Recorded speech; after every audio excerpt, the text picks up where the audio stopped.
Operation ಸಿಂಧೂರ ಹೆಸರಲ್ಲಿ ಆರಂಭ ಆದಂತಹ ಭಾರತ ಸೈನ್ಯದ ಪರಾಕ್ರಮ ಪಾಕಿಸ್ತಾನದ ಮೇಲೆ ಮೆರೆದು ನಿಂತಿದೆ. ಪಾಕಿಸ್ತಾನದಲ್ಲಿ ಹಲವು ಸುದ್ದಿಗಳು ತಪ್ಪಾಗಿ ಹರಿದಾಡಿರುವುದು. ಆದರೆ ದೇಶದ ಆದ್ಯತೆ ಏನಿತ್ತು, ನಮ್ಮ ಸೈನಿಕರ ಆದ್ಯತೆ ಏನಿತ್ತು, ನಾನು ಒಬ್ಬ ಪ್ರಧಾನಿಯಾಗಿ ಏನು ಮಾಡಿದ್ದೀನಿ ಅನ್ನುವಂಥದ್ದನ್ನು ನಿನ್ನೆ ರಾತ್ರಿ ನರೇಂದ್ರ ಮೋದಿ ಅವರು ಭಾಷಣ ಮಾಡೋದರ ಮೂಲಕ ಒಂದು ಸಂದೇಶವನ್ನು ರವಾನೆ ಮಾಡಿದ್ದಾರೆ. ಜೊತೆಗೆ ಸೈನ್ಯದ ಜೊತೆ ನಾವಿದ್ದೀವಿ ಅನ್ನುವ ಸಂದೇಶವನ್ನು ರವಾನೆ ಮಾಡೋದಕ್ಕೆ ರಾಜ್ಯ BJP ತಿರಂಗ ಯಾತ್ರೆಯನ್ನು ಆರಂಭ ಮಾಡಿದೆ.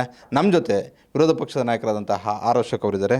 ಸರ್, ಯಾವ ರೀತಿಯಾಗಿ ಸಿದ್ಧತೆ ನಡೆದಿದೆ ಸರ್ ತಿರಂಗ ಯಾತ್ರೆಗೆ? ನೋಡಿ, ಇಡೀ ದೇಶ ನಮ್ಮ ಸೈನಿಕರ ಜೊತೆ ನಿಲ್ಲಬೇಕು. ನಮ್ಮ ಸೈನಿಕರು ಪ್ರಾಣದ ಹಂಗನ್ನು ತೊರೆದು ಇವತ್ತು ಯಾವುದೇ ಕಾರಣಕ್ಕೂ ಭಯೋತ್ಪಾದನೆಯನ್ನು ಭಾರತ ಒಪ್ಪಲ್ಲ ಅನ್ನೋದು ಸ್ಪಷ್ಟ ಸಂದೇಶವನ್ನು ಇಡೀ ಪ್ರಪಂಚಕ್ಕೆ ಕೊಟ್ಟಿದೆ. ಯಾರನ್ನೂ ಕೇಳದೆ ನಮ್ಮ ಮೇಲೆ ಅಟ್ಯಾಕ್ ಮಾಡಿದವ್ರನ್ನ ಮುಗಿಸ್ತೀರಿ ಅನ್ನೋ ಒಂದು ಸಂದೇಶವನ್ನು ಕೊಟ್ಟಿರೋದರಿಂದ ಅವರಿಗೆ ನಾವು ಬೆಂಬಲವಾಗಿ ತಿರಂಗ ಯಾತ್ರೆಯನ್ನು ಮಾಡ್ತಾಯಿದ್ರಿ. ಯಾವುದೇ ಪೊಲಿಟಿಕಲ್ ಪಾರ್ಟಿ ಇದರಲ್ಲಿ ಇನ್ವಾಲ್ವ್ಮೆಂಟ್ ಇರಲ್ಲ, ಎಲ್ಲರೂ ಭಾಗವಹಿಸಬೇಕು ಅನ್ನೋದು ನಮ್ಮ ಅಭಿಲಾಷೆ.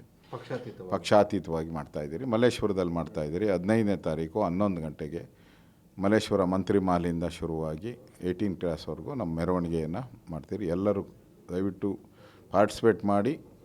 ಮತ್ತು ಈ ತಿರಂಗ ಯಾತ್ರೆಯನ್ನು ನಾವು ನಮ್ಮ ಸೈನಿಕರಿಗೆ ಬೆಂಬಲವಾಗಿ ಮಾಡ್ತಾಯಿದ್ದೀರಿ.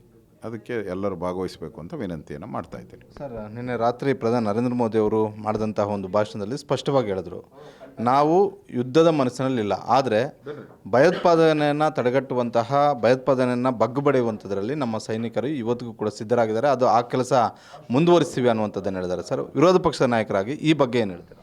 ನಾನು ಸ್ವಾಗತ ಮಾಡ್ತೀನಿ ಮೋದಿಯವರ ಹೇಳಿಕೆಯನ್ನು. ನಾವು ಯಾವತ್ತೂ ಕೂಡ ಭಯೋತ್ಪಾದನೆಯನ್ನು ಸಹಿಸಲ್ಲ, ಮಟ್ಟ ಹಾಕ್ತೀರಿ ಅನ್ನೋದನ್ನು ಇಡೀ ಪ್ರಪಂಚಕ್ಕೆ ನಮ್ಮ ಸೈನಿಕರು ತೋರಿಸಿದ್ದಾರೆ, ಮೋದಿಯವರು ತೋರಿಸಿದ್ದಾರೆ. ಇದರಿಂದ ಇಡೀ ಪ್ರಪಂಚಕ್ಕೆ ಭಾರತದ ಶಕ್ತಿ ಏನು, ಭಾರತದ ಸೈನಿಕರ ಶಕ್ತಿ ಏನು ಅನ್ನೋದನ್ನು ಇಡೀ ಪ್ರಪಂಚಕ್ಕೆ ತೋರಿಸಿದ್ದಾರೆ. ಪಾಕಿಸ್ತಾನ ಇವತ್ತು ಮಂಡಿಯೂರಿ ಅಮೇರಿಕಾದ ಕಾಲಿಡಿಯುವಂಥ ಪರಿಸ್ಥಿತಿಗೆ ತಂದಿದ್ದಾರೆ. ಸೊ ಇದೆಲ್ಲ ನಮ್ಮ ಪ್ರಧಾನಿ ಮತ್ತು ನಮ್ಮ ಸೈನಿಕರ ಧೈರ್ಯವನ್ನು ನಾವು ಮೆಚ್ಚಲೇಬೇಕು. ನಾವೆಲ್ಲರೂ ಕೂಡ ಒಟ್ಟಾಗಿ, ಎಲ್ಲ ಪಾರ್ಟಿನೂ ಕೂಡ, ದೇಶದಲ್ಲಿರೋ ಎಲ್ಲ ಪಾರ್ಟಿನೂ ನಾವೆಲ್ಲ ಒಟ್ಟಾಗಿ ಈ ಸಂದರ್ಭದಲ್ಲಿ ಸೈನಿಕರ ಜೊತೆ ನಿಲ್ಲಬೇಕು ಅನ್ನೋದು ನನ್ನ ಒಂದು ಮಾತನ್ನು ಹೇಳ್ತಾ ಇದ್ದೀನಿ. ಸರ್, ಕೊನೆಯದಾಗಿ ಸರ್, ಪ್ರಧಾನಿ ನರೇಂದ್ರ ಮೋದಿ ಅವರ ಭಾಷಣ ಆದ ತಕ್ಷಣ ಮೋದಿಯವರ ಭಾಷಣ ಸಾಕು, ಇಂದಿರಾ ನಡೆಯಬೇಕು ಅನ್ನುವಂಥದ್ದನ್ನು ಇಡೀ ಬ್ಯಾನರ್ಗಳು ಬೆಂಗಳೂರಲ್ಲಿ ಆದ್ಯಂತ ಕಾಂಗ್ರೆಸ್ ಅವರು ಆಗ್ತಾಯಿದ್ದಾರೆ, ಅದರಲ್ಲೂ ಯೂತ್ ಕಾಂಗ್ರೆಸ್ ಅವರು ಆಗ್ತಿದ್ದಾರೆ. ಅವ್ರಿಗೆ ಏನು ಹೇಳೋಕ್ಕೆ ಇಷ್ಟಪಡ್ತೀರಾ?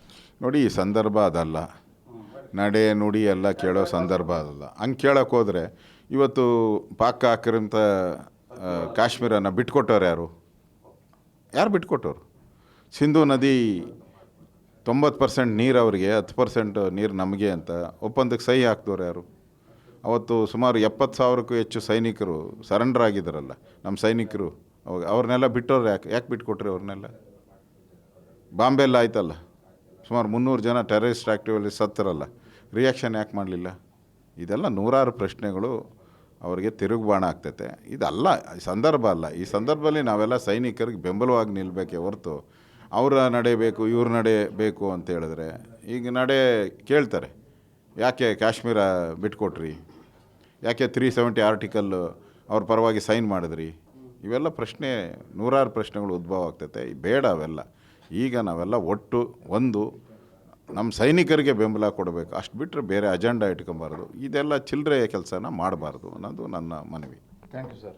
ಇದಿಷ್ಟು ವಿರೋಧ ಪಕ್ಷದ ನಾಯಕರಾದಂತಹ ಆರ್ ಅಶೋಕ್ ಅವರ ಒಂದು ಮಾತು. ಭಾಳಷ್ಟು ಸ್ಪಷ್ಟವಾಗಿ ಹೇಳ್ತಾರೆ, ಈಗ ರಾಜಕಾರಣದ ಮಾತುಗಳು ಅವಶ್ಯಕತೆ ಇಲ್ಲ, ಈಗ ನಾವೆಲ್ಲರೂ ಒಗ್ಗಟ್ಟಾಗಿರಬೇಕು, ಐಕ್ಯತೆಯನ್ನು ತೋರಿಸಬೇಕು ಅನ್ನುವಂಥ ಒಂದು ಮಾತನ್ನು ಹೇಳ್ತಾರೆ. ಕ್ಯಾಮ್ರಾಮನ್ ರಾಕೇಶ್ ಜೊತೆ Maruti Paguda, guarantee news, Bengaluru. Guarantee news, ಸುದ್ದಿ ಖಚಿತ, ನ್ಯಾಯ ನಿಶ್ಚಿತ.